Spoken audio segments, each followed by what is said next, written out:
First item on the agenda is review and approval of minutes dated July 11th, 2011. Move approval, Erpenbach. Second, Aguilar.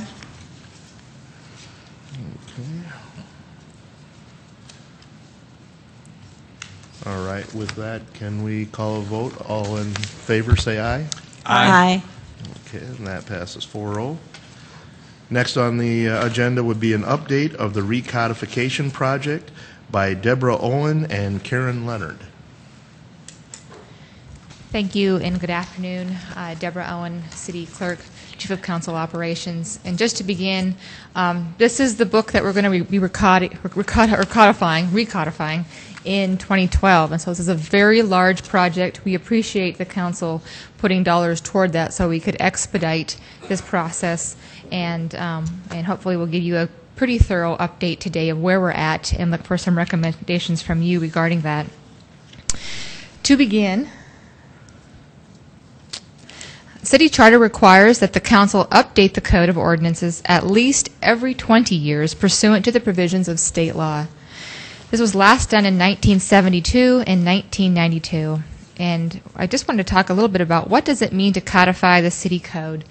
And this is a process of compiling, arranging, and systematizing the laws of a given jurisdiction into an ordered code.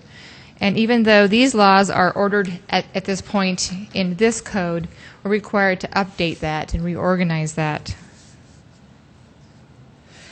The timeline for the project is fairly straightforward and very simple. The Council approved a supplemental ordinance to provide funds to expedite the project, which is required to be completed at the end of 2012. The code was submitted earlier this year to American Legal for them to perform a technical review and recommend changes, and that has been completed, and that is why we are here today. Departments have also been assigned chapters for their review and input. This is undertaken now, and the deadline for that is December 16th of this year. Once that is completed, the City Attorney's Office and the City Clerk's Office will review all memos submitted from the departments and report to American Legal in a very large memo, all of those changes by January 31st of next year. American Legal will then prepare the draft from the memo with all of the technical reviews. Somewhere we'll receive that back to the city in May or by the 1st of July of next year. The city then will review that and provide additional comments to American Legal, and we'll finally hold a conference call and be hopefully wrapping this part of the project up by September of 2012. The city will then receive the final draft from American Legal by August through September, somewhere in those few months of 2012. And then finally, in a very large ordinance, you'll be approving all of those changes to the code somewhere in October of 2012. So it will take effect by the end of the year, thereby allowing us to abide by the provisions in charter and state law. And Karen's going to share with you a little bit more about some of those specific changes that we're looking for review and recommendations from you. But if you will, there's a memo that was given to the departments on June 24th of this year, and I just kind of wanted to highlight a couple of those areas as we move forward. This is to kind of explain the difference between a substantive change to city code versus a technical change to city code. And it's very important. Technical reviews are really don't really require the approval of the council. It's more of a formatting change. So we wanted to be very specific to departments and then also to council about those changes and how those will occur. A substantive change can come from a change in the law or change in daily practices. There are two categories of this type of change, major and minor. Minor is defined as archaic language which needs to be updated through the recodification process. All other substantive changes are major and will run through the normal protocol. And then we have some examples of major, which would be changing like the dollar amount perhaps to fees. And then minor would be maybe changing the metal garbage cans to requiring plastic garbage cans, which actually are now used as opposed to the metal ones from perhaps 20 years ago. In addition, technical may be to change like the formatting you can see between the section 1 for subsection A to a lowercase a and then maybe to a capital A, depending on how that formatting is determined.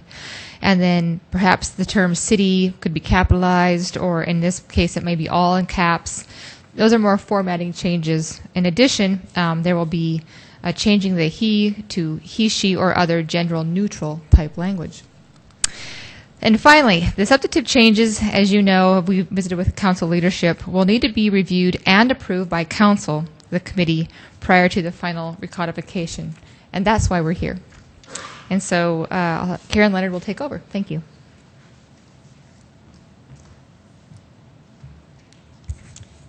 Good afternoon, Karen Leonard with Assistant City Attorney. I today handed out a memo to you, and also I handed out the actual technical review that we received back from American Legal. And we have a committee put together of Deborah Owen and Jamie Palmer from the clerk's office, and then Carrie Hansel and myself from my office. And we went through this July 28th report and pulled out of this technical review 5 things that we wanted this committee to consider, and we wanted to get direction from. And so if I can just go through my memo, I'll just give it highlights. You don't have to give me an answer today, but it's just something to think about in committee. One thing American Legal recommended is that we change the table of contents, and I brought a photocopy of a page where it has the table of contents, but it lists the page numbers. And they're recommending that we eliminate the page numbering, because every time we do an update, they have to go back out and reprint out the entire table of contents. And they said in the long run that would save the city money, and they would like the permission to eliminate page numbering from that. And so we were looking for direction on that. Probably the biggest change that they're recommending is the organization of our code. Right now it's done alphabetically, and we have, when chapters are added after they've been codified, we have half chapters in our codes, for example. And American Legal has been, they publish all over the country, and they have said to us that they recommend that we eliminate alphabetical organization of our code, and to perhaps divide it in the way they've recommended, where you have a Title V that's Public Works, for example, and everything that relates to Public Works will be subdivided under that Title V. And Traffic Code, which is currently Chapter 40, we would have a traffic code, but anything that related to that would be subdivided under that. Business regulations, and so they've set forth, I think, that they would have a total of 15 different titles. And they said that in their experience, to have it divided out either by departments or the way they've recommended the organization, is that you have room for growth, and it will eliminate your half chapters that you have, and it then allows you to also reserve chapters in the end. So that's something to consider to do, because that would be a major change from the way we've done it the entire history that I know of that the code's been done. So they've asked if that reorganization is acceptable and if they can make that change. The third change they're recommending is additional stylistic comments, it's entitled, but they would like to put in his or her throughout the code. And they would like to make that gender type of change, and they're asking for permission to make that change. Then the fourth change that we pulled out was they want to eliminate words such as such and said language throughout the code as possible. They feel that those words are inconsequential and wanted to know if that was acceptable. And we as a committee felt that we thought we should bring it to the council, a council committee to help us, give us direction as to what to provide answers back. I intend to, in the next week or so, contact American Legal and just let them know that it's been brought to your committee and that we'll wait for direction before we answer this. And then Deborah touched on this. The last what we put in my memo is the archaic language. I thought that each time a department comes forward with what they perceive to be archaic language, we should bring it to your attention. Because right now we're just going to do the technical review and not make substantive changes.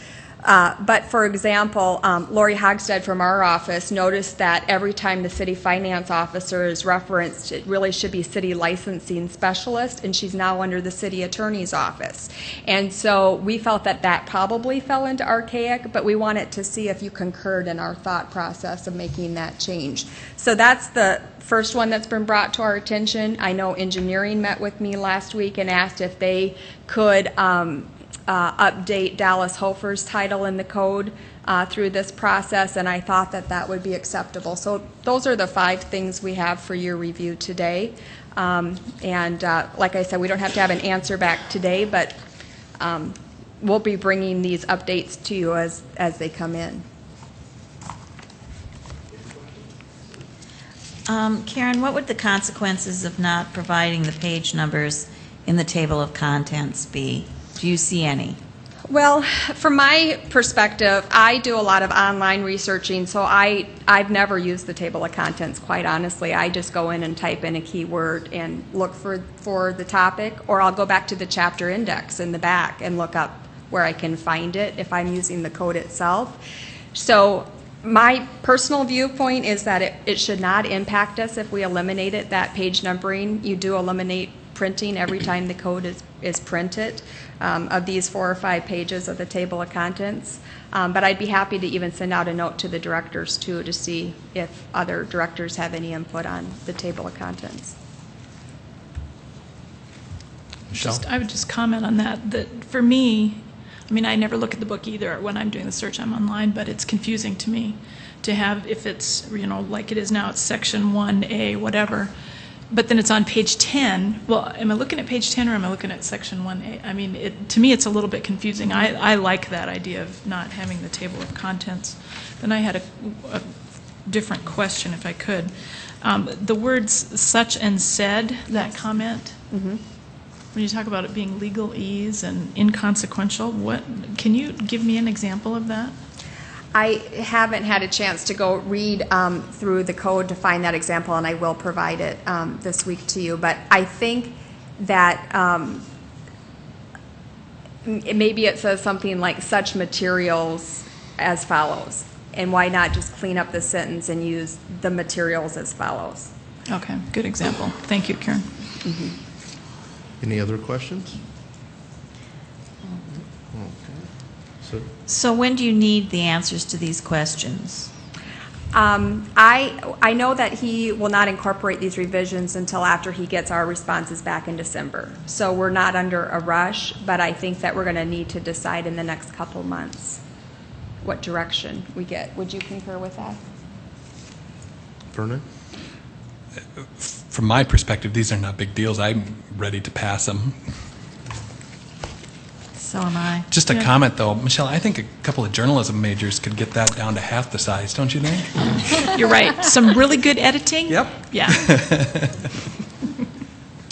Well, do we have a motion then? Move to accept the recommendations for the recodification. Second, and then a question. Deborah, then would these items then have to go to full council? Do we have to? I'm not sure. I don't understand the process yet, I guess. When we had first talked about doing this, we decided we would go to a committee for some of these smaller reviews to get feedback.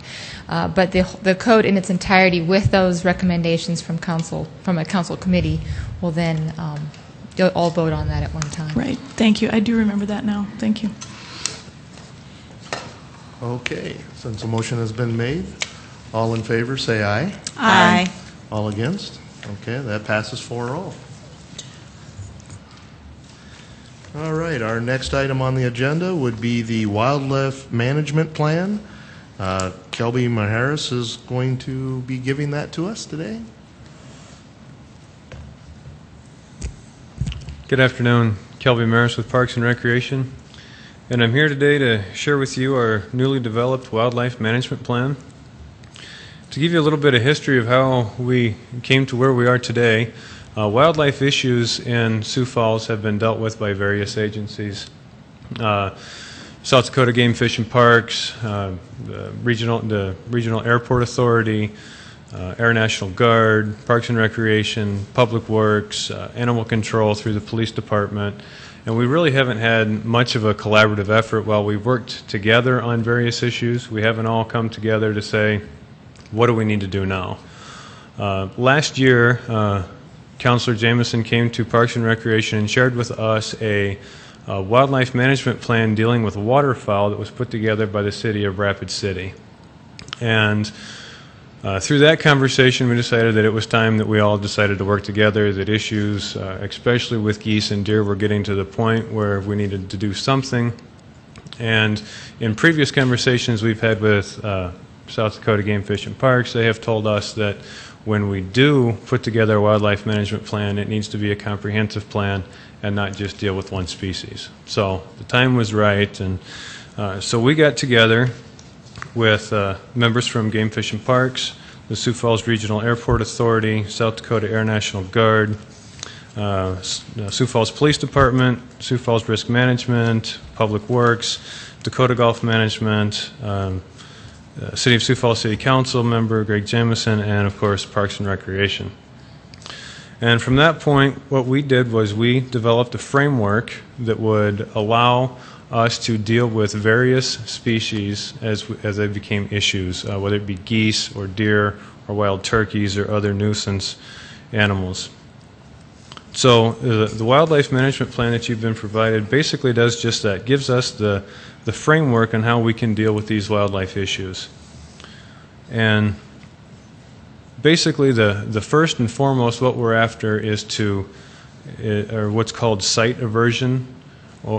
What we're trying to do is make certain areas where wildlife have come to congregate and are now creating a problem, find a different area for them to congregate, do some site aversion to push these animals to some place that's more suiting to the general public.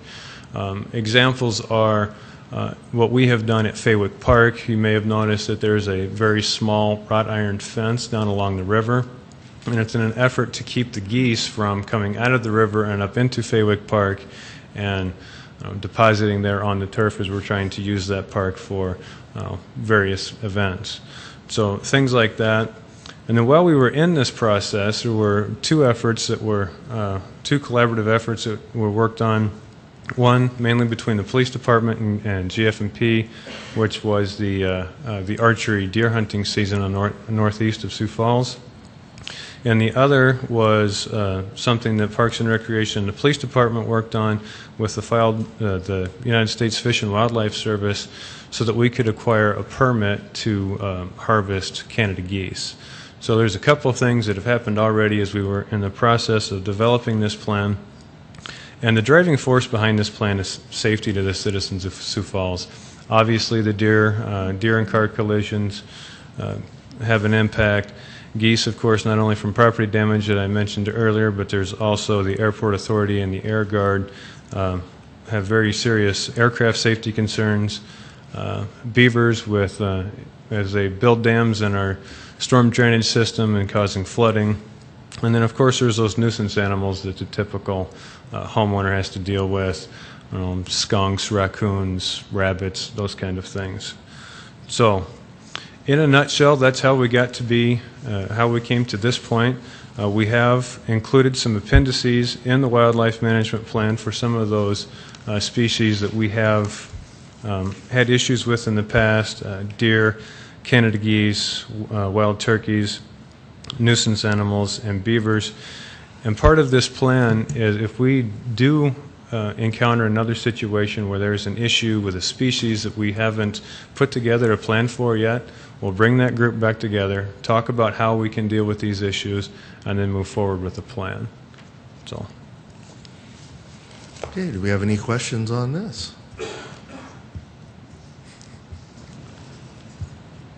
I have a question right now, I guess, to get it started. How are we doing with our deer management? Last year was the first year that we actually did hunting, I believe. Yeah, last year was the first year. I believe there were 27 antlerless deer that were harvested through that. There were some weather-related issues. I may remember that there was some flooding in that section of the Big Sioux River last year that flooded out some of the hunting units that they had put together. But I believe from the conversations I've had with GF&P and the police department that project is back on track again for this year. Okay, and do you know how many licenses are going to be available, and how would someone interested apply for one of those? Honestly, I do not know that, but I would suggest that they contact either the Regional Office of Game Fish and Parks or the Animal Control Division of the Police Department, and they would be able to help with the application process. Thank you. Is there any other? Michelle?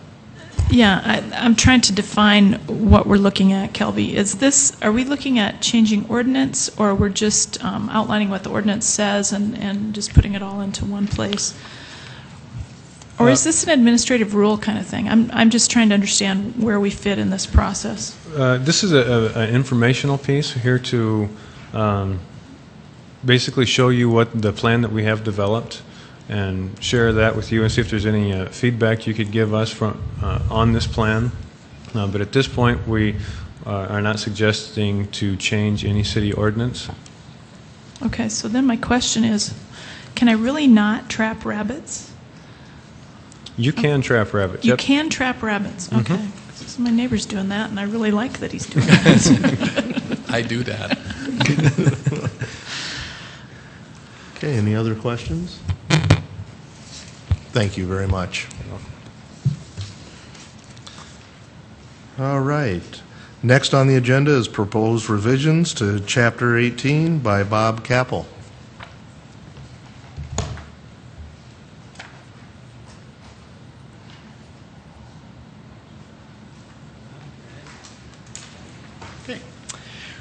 Well, good afternoon. I'm Bob Capel. I'm with the Public Works Environmental Division. I'm here to talk to you about some proposed ordinance changes to Chapter 18. It's not as exciting as Event Center, and it's not as exciting about trapping rabbits, but it's very exciting to our team. And I have got a good group of team here with me, Mark Cotter, Trent Lubers, Dave McElroy, Amy Ladonsky, and Joe Heffron. And we'd like to talk to you because we wanted to bring this information to you to get, again, for your review and feedback before we bring it to full council. So I greatly appreciate your time. About 30 years ago, the state of South Dakota followed most states along in the country where they basically tried to get rid of small dumps, small sanitary landfills that really didn't meet federal codes. And so they went to the regional landfill concept. And about 20 years ago, they adopted state codified laws that basically required these regional landfills to basically reduce their waste stream to the landfills to protect the public health, safety, welfare, and also protect the environment. It also was important to basically return some valuable items back to the industry versus throwing them away. The city of Sioux Falls, of course, as you know, owns and operates a very large regional sanitary landfill. Last year, it collected 170 tons of what we call municipal solid waste. So what we're really trying to do is meet the intent of the state law to basically reduce some of that waste to our regional sanitary landfill, plus basically do good things to our environment and our community. One part of this is that we have a very unique collection system. We own and manage the treatment system, the landfill, but we don't own and operate the collection system. And as you all know, we have a very unique collection system. We have about 30 to 40 different garbage haulers that's basically licensed with the City of Sioux Falls that go around and collect the waste within the City of Sioux Falls and bring it to our landfill for disposal. And they also are our stewards and partners in basically helping us educate the public to reduce, to help us increase recycled materials to take out of the landfill. So it is a very unique system, and we need their partnership. About 6 years ago, the City of Sioux Falls took a pretty aggressive stand. We basically developed what we call the recycling goal. We basically said the average recycling rate of our haulers would be our goal for the next year. So it's community driven. How well the community is willing to recycle kind of drives that recycling goal. Obviously, that 6 year has gone by. It's done some improvements, but from our perspective and the staff's perspective, it's not done a good enough job. So what we're going to come to you and talk about today is basically how can we move forward to that next level to bring us in to compete with other communities, other regions in our country, so we aren't a lagger and hopefully someday be a leader.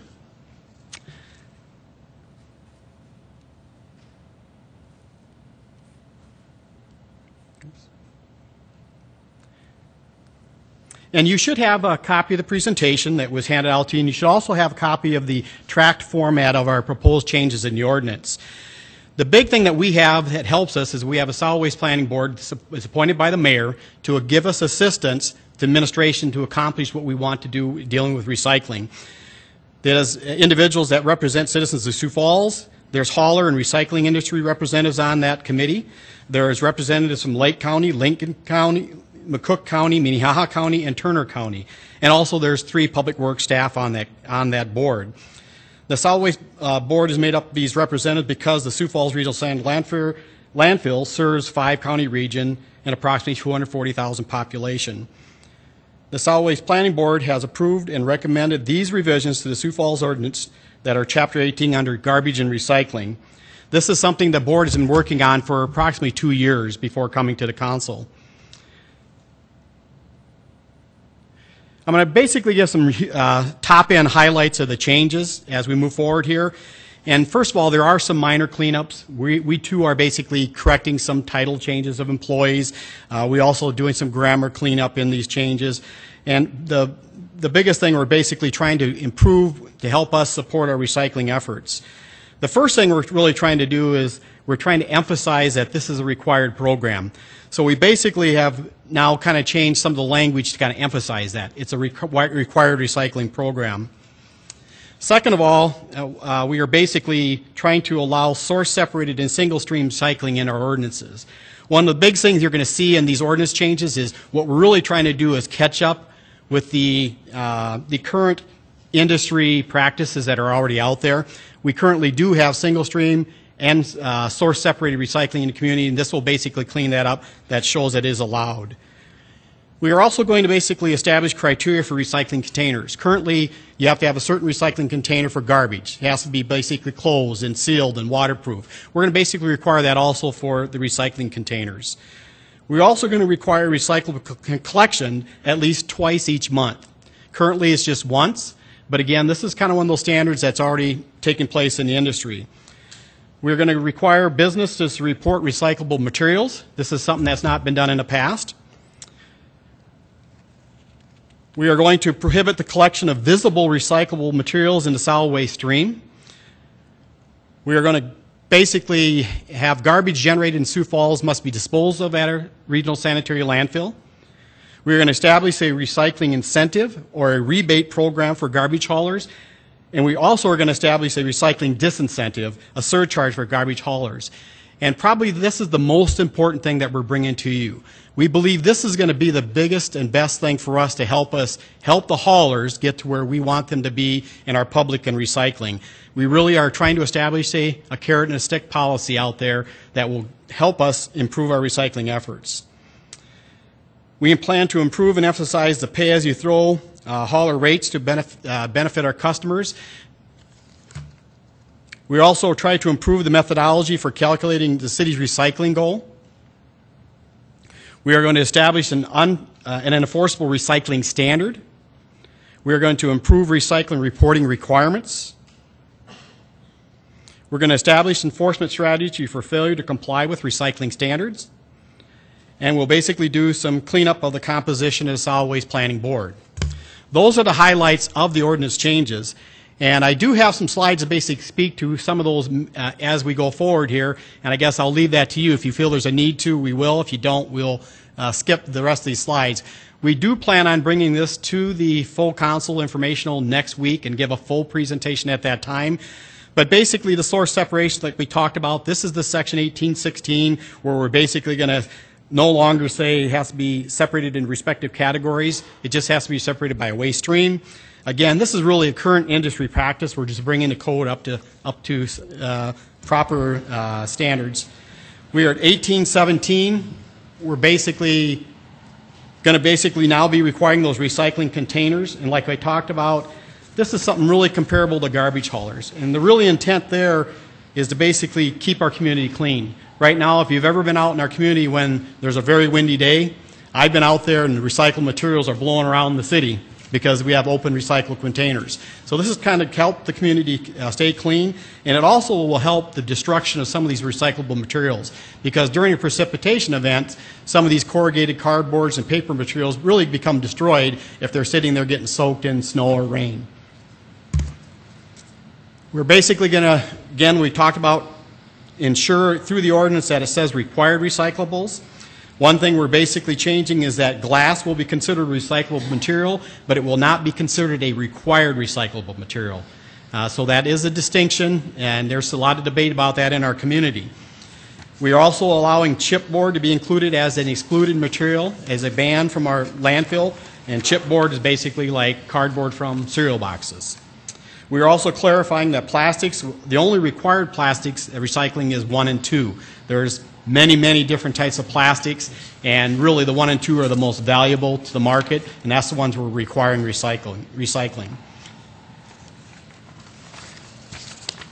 The next thing, we're basically the increased recycling collection. Again, we're going to basically require that at least twice a month residential and non-residential customers receive recycling from these haulers. Again, most of the haulers are already doing this. They've seen this coming, and it's the right thing to do. Recycling rates are going up, and they need to provide that extra service. The next change is Section 1825, dealing with the business recyclable material. Like we said, we're going to basically require the businesses to report recyclable materials that they basically recycle themselves, or they have somebody else recycle that their haulers don't.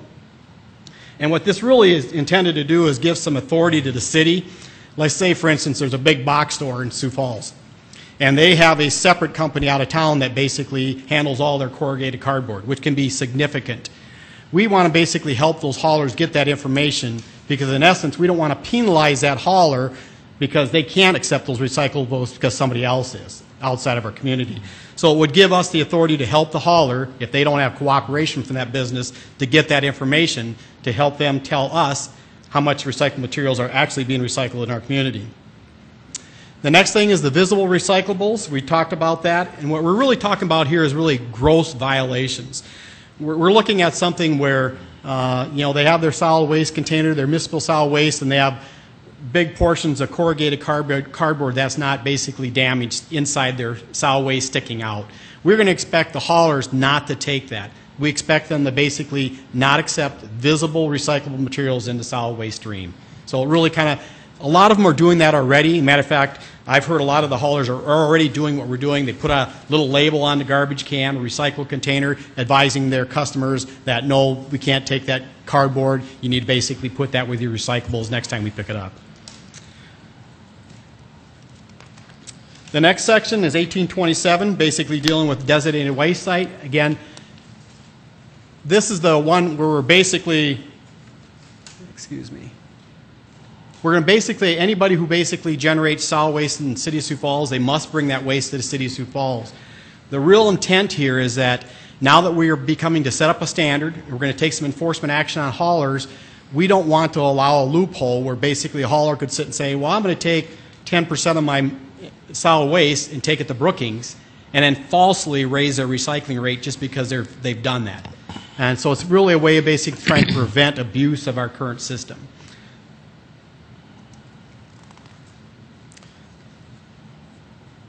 The next is the pay-as-you-throw. This is basically where we're basically going to, again, improve the current pay-as-you-throw program. This is really a common utility practice. As you know, we do it in our water billing. People that use more water pay higher tiered rates. It's commonly used in electrical systems, and we're basically going to kind of enforce that and bring that to a stronger emphasis here in the solid waste community.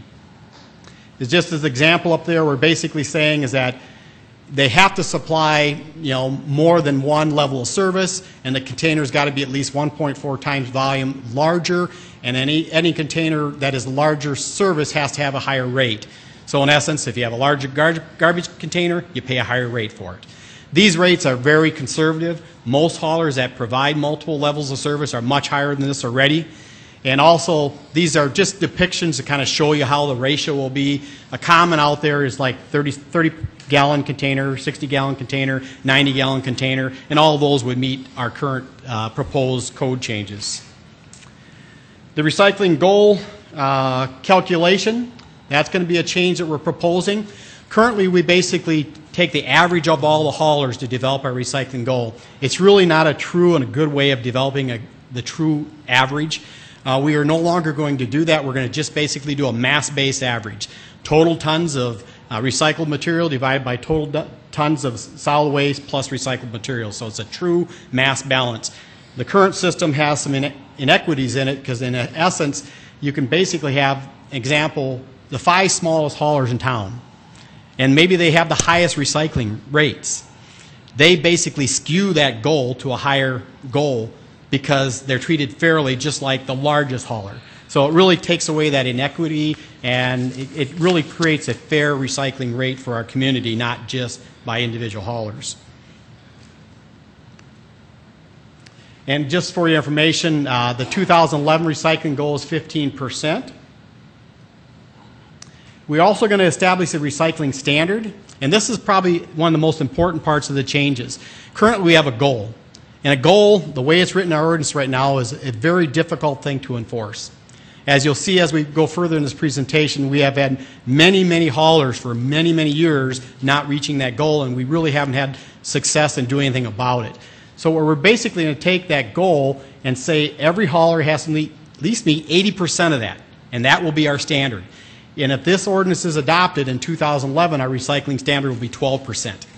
So our goal is 15%. That's the average what the public basically recycles. And then the standard will be each hauler needs to achieve at least a 12% recycling rate in order to meet that standard. And that will be the standard that we will enforce upon. Here's an example basically of the current haulers that are out there. As you can see down the line, it's just a wide variety. We have some haulers that are sitting 30% recycling rates, while we have some haulers on the bottom end that are sitting down around 4%, and some of those were at 0 within the last 6 months. So we know there's a big discrepancy. We have haulers that basically are probably not going to be making any effort at all to recycle, and we do have some haulers that are doing a fantastic job at recycling in our community that we would basically want to applaud and recognize them. And the big thing what we're going to show there again is that the 15% goal is what we want everybody to trying to achieve, but we will expect every hauler to achieve that 12% recycling standard. Another change will basically require the recycling facilities basically to report to us how much waste they generate. Because basically we want to know truly what we are recycling. If there's different recycling practices out there where they bring in 100 tons of recycled material, but they're a poor facility and they're throwing 20 tons back out to the landfill, we need to know that. So that's what that's really intended, just to ask them to report that. The next is basically the incentive that we talked about. This is under 1830-0. It basically says any hauler that exceeds our recycling goal by 50%, we will basically reimburse them or give them a rebate of $1 per ton of municipal solid waste that they've hauled to us in a year. So it's that incentive, it's that carrot, it's that, you know, great, thanks for doing a great job, here's a benefit. And we are hoping that they will use that to basically put back into help improve recycling of their customers. The next section basically is the recycling disincentive. And I think if we're going to do an incentive, we need to have a disincentive. Otherwise, I don't think it's going to be successful.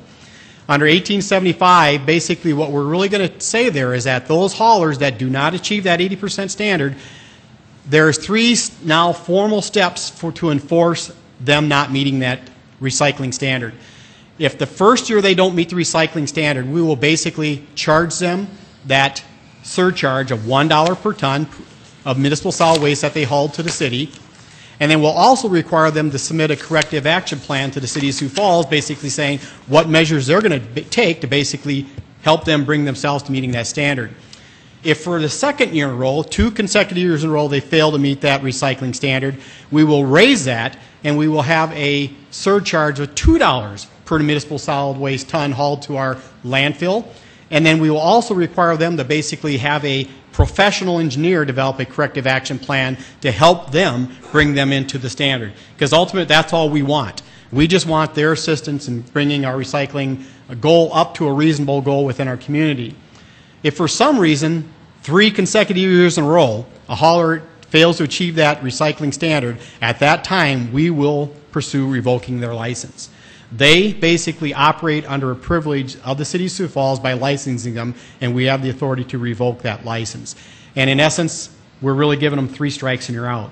And I will be honest with you, since we proposed these changes, pretty much every comment I've received has been, it's not aggressive enough.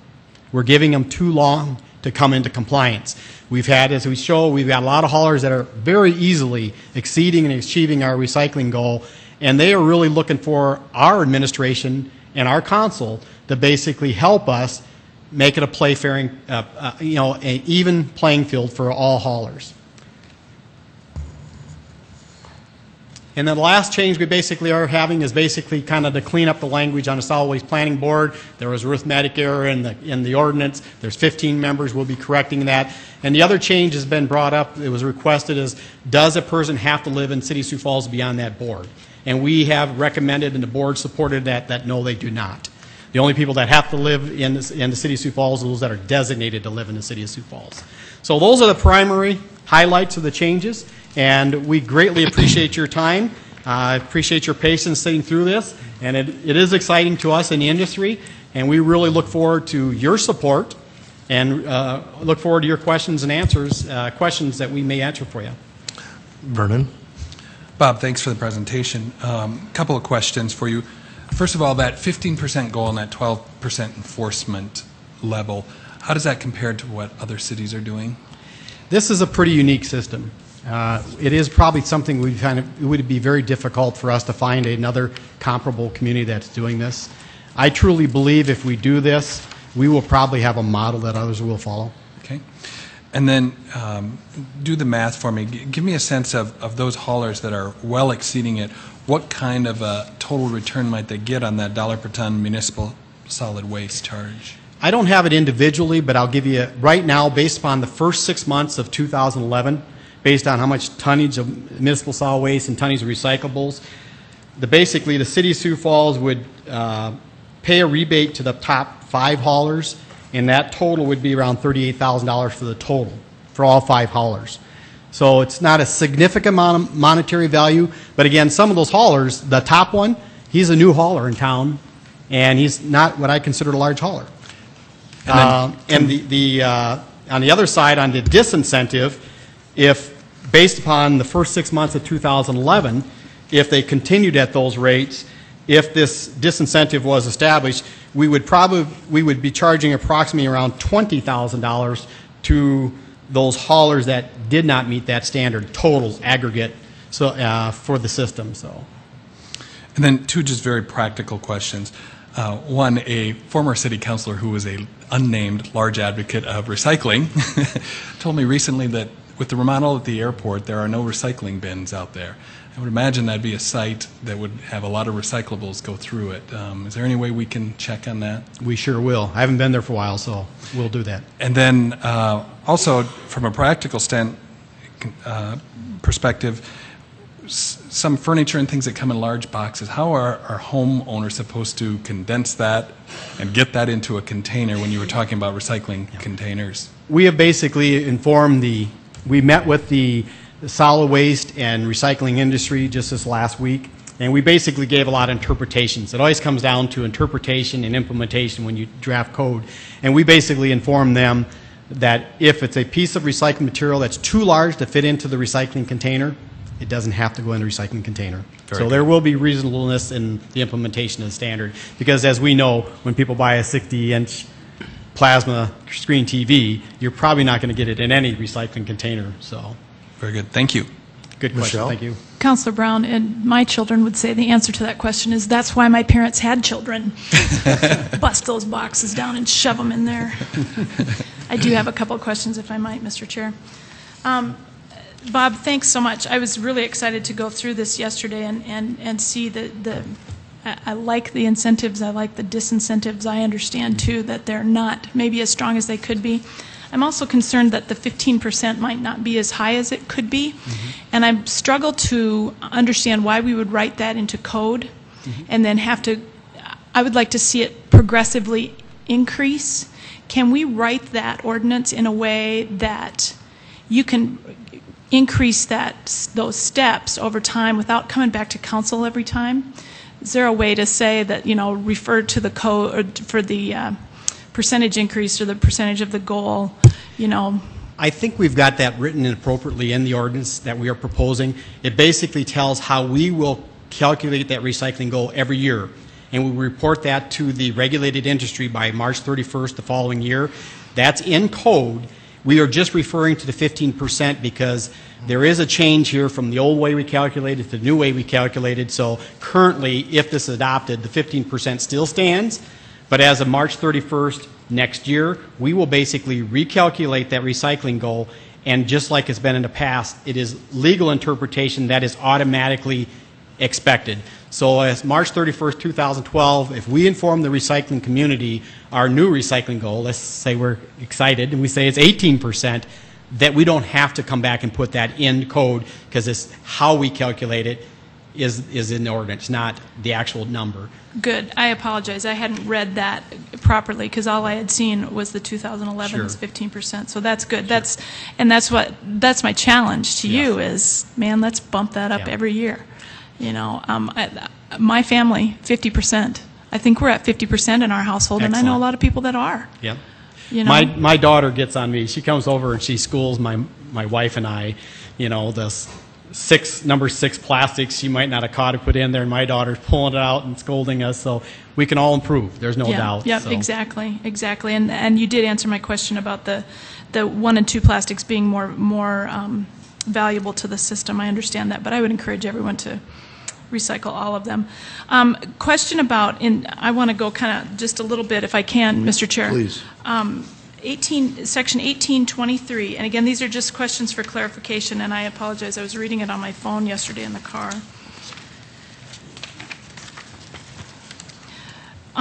Subsection 4 talks about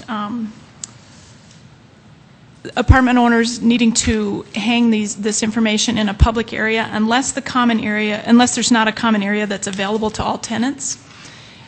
Seems like a cop-out to me. Is there a way that we can write that so that they're required to somehow, I mean, if they don't have a public area, that they need to do a mailing to their renters or something like that? I would like to see that beefed up just a little bit. It just seems too easy to get away with not hanging it somewhere in that one. We'll probably first look if we can do it administratively. And Okay. if we can't do it administratively, we may come back to the solid waste planning board and propose some Okay. ordinance changes. Okay. Then I'm looking at, nope, you answered that one. Let's see, 1826. Oh, wait, no, 1825, answer for me is if I report it, like I'm Target, and I, send my corrugated off somewhere else, if I report it back to the hauler, then does the hauler get credit for that on their percentage? Yes, they will. Is that how that's going to work? Yes, Okay. they will. Okay, good. Because in essence, they would be recycling it if somebody else wasn't doing it for Right, them. exactly. Okay. And then section 1826 talks about if I don't, again, that the garbage hauler sees that I've left, big cardboard boxes sticking out of my garbage or whatever, and they don't take it, they leave a note for me. What if I don't do it next week? What if I let it keep piling up? What's the retribution for that homeowner? Because it's not the hauler's fault at that Correct. point. Do we have some way to put some teeth in that? Or am I not finding it in the reading? No, I think what it basically would do is, and that's probably a weak area in our system, we have pretty much relied upon the haulers to basically do our policing for us. And so if they do their job and they tell this customer, Bob Capel, I cannot take this corrugated cardboard and leave me a note, and I failed to do that, at that time, we have now evidence to basically report to the city that Bob Capel is not recycling. He is trying to put excluded materials in the solid waste stream, and in essence, I believe that opens us to basically go, and if necessary, take enforcement on the individual citizen if they just truly fail to comply with their ordinances. Because there is exclusions. I mean, we do flat out say that you cannot take certain items to the landfill. And if that's their intent, in essence, I think that opens up a possibility for us to also go after their customers. Okay. And I think it's going to be an educational purpose. The haulers that have already done it voluntarily, I think they're finding their customers they understand, they're changing it. And the people that are doing that already, those are the ones that are fairly high above the recycling goal. Right, exactly. Yep, good.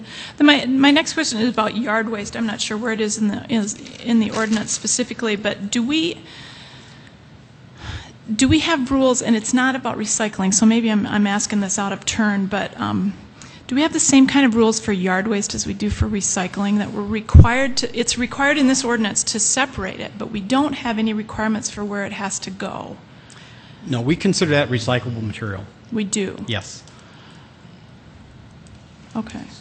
It's an excluded material. It's excluded yes. material, but Yes. we don't demand that people have it hauled away. No, we don't demand them to basically haul away, but anybody who leaves it for their garbage hauler, that is a recycled material that will be handled as a recycled And material. it won't get picked It up? will not be Okay. placed into Okay. the solid waste stream, buried into the landfill. Okay. And if you've been out the landfill, when you see the rows of grass clippings and leaves that we're composting, that's where it goes. Right, exactly. Good, thank you. Then one other thing then is, it's always been my understanding, and maybe it's an urban legend, but that in Sioux Falls, we're not allowed to put our cans out on the curb, that there's somewhere an ordinance, and I didn't find it. Again, I was reading it fairly quickly. Is it in this ordinance, or is that somewhere else? Yes, it is in the ordinance. Okay. That, It's just not in the parts that we're changing, correct, obviously. it's not in the parts changes. Okay. Exactly. So it's not being changed. That was my thing, is that I don't We want that do to not be have changed. curbside garbage collection, and we do not have curbside recycling. Okay, good, thank you. And then my last thing is, I'm concerned that the glass part is not required, that it's voluntary. That would be, to the committee, that would be a concern I would have, that I would like to see glass be a required recyclable. And I know that you've gone through your committee and all of that. Can you talk about that a little bit? The biggest part about glass, it's a very, very difficult recyclable product to have a constant demand. And it's the people that are able to recycle glass have a very unique relationship with somebody who can use it. And based upon the industry that we have in our community, the potential industries that could use that recycled glass, the Solid Waste Planning Board, and we support that we don't feel the market is there to demand it yet. And that's one thing we have always done in our ordinance changes, to make sure that our ordinances were reasonable and reflected what can be done in our community.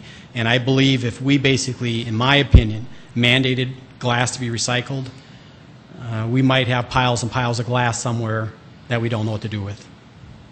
So the moral of the story is, we need to buy more recycled products. Marketed, yes, We need to exactly create a right. market. Yes, the market is not secure enough to support that at this time. Good, thank you, Bob. Any other questions from committee members? I have a couple, Bob. During your meetings with the haulers, did we have any comments, replies back on these changes? Again, basically, the haulers and the industry is open to the Solid Waste Planning Board at all times, and we've had some good discussions, I'll be honest with you. The last meeting we had, the participation wasn't the best, but we did have a couple people had some concerns, but not real specific, not real challenging. Our last meeting, to be honest with you, my experience so far has probably been one of the most positive meetings that we've had with that industry since I've been with the city that I've been aware of it. So it was a fairly positive meeting. I truly believe I walked out of that meeting with the belief that the majority of the haulers, as from my feeling, probably support these changes and would probably stand up and support them versus the ones that would be against it. Okay. And I think the big thing comes down to is they want a fair playing field, and it's not there right now. Yeah, exactly. When I'm looking at the 2011 hauler recyclable rates, almost half of our haulers are underneath the 12% standard right now. Right. And I guess that was my concern, is how we deal with those in the short time also. Okay. Then also on the disincentives, I guess the only question I have there is submitting a corrective action plan in the first year, you give them 30 days. Mm-hmm. The second year, you give them 60. Why don't we flip-flop them around? And I would figure the second year they would be, more educated on what they should be doing, and it should take them a shorter time period to get a corrective plan out. To be honest with you, we've had discussions about that. The first year, they can create it themselves. And to be frank with you, I think they'll be creating it with our staff's help. And we'll be sitting down with them, working with them. We'll be giving them ideas to basically help them increase their recycling. The reason why we gave longer for the second year, because they're going to have to go out and hire a consultant. And sometimes that just takes longer for them to go out and, review consultants, try and find somebody that's reasonable for them. That's why we gave them the extra time. It'll probably still take 30 days to create it, but we gave an extra 30 days for them to basically go out and solicit and hire a consultant. And with the larger clients for these haulers, I'm thinking more of your multiple housing facilities and everything. Basically, the standard for recycling is going to be placed on those multi-housing association owners, correct? To make sure that they make sure their customers or the renters understand the recycling They're process. required to provide recycling containers just like, you know, any other homeowner. And but the true standard, the 12%, if that is adopted, that standard is on the hauler. So in essence, that hauler needs to help us educate those multiple housing units that they need to do this. And that is one of the most, and I think you hit on a key thing, that's probably one of our biggest struggles, is to educate and to get people that are in rental units, multi-use properties to basically recycle, as well as single-family dwellers. Sue? Do we have an estimate how much this will cost homeowners in increased fees? Well, as we basically said, I've estimated this is based on current rates. We would probably have about an $18,000 shortfall. We'll be paying rebates, $18,000 more than surcharges that we brought in if this is adopted. And I'm going to kind of defer. It'd be a pretty minor impact. It's almost would be insignificant. It would not impact the rates. How about for the homeowners then? Do you see an increase in cost to the homeowners? I don't believe so, because I can't believe a hauler would defer those costs upon their customers, you know, but it's a possibility. You know, let's say, for instance, a hauler was not meeting the standard and he was charged the surcharge. Yeah, he could basically put that back on the customer. But in an essence, in a sense, I think that's kind of the free market system. I think if I was a customer and my rates were going up because my hauler wasn't meeting a recycling rate, I'd be looking at other haulers that maybe even had a lower rate because they were meeting their rate, the standard, or even haulers that had even a lower rate because they were getting rebates. So I think it's a positive thing that's going to work in our advantage. So, thank you. Any other questions? Thank you, Bob. Thank you. Not Vernon? a question, but a comment. Just based on past experience, I've found that haulers have always taken the opportunity to blame the city and increase the rates anytime we make these changes. So I don't hold a whole lot of confidence, Councilor Aguilar, that the city won't get blamed for increased rates by private haulers. Okay. Thank you, Bob. Thank you. Do we have any motions? Do we want to further look at this?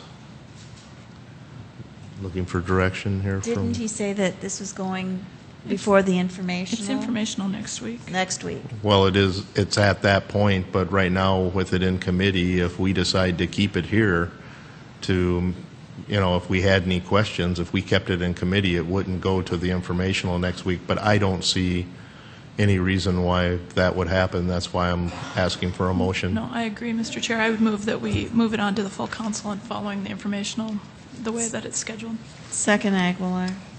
All in favor, say aye. Aye. All against? That passes 4-0. All right. Last thing on our agenda is open discussion. Do we have anything for open discussion? Okay. Then I need a motion for adjournment. So moved, Aguilar. All in favor, say aye. Aye. The Public Services Committee is adjourned.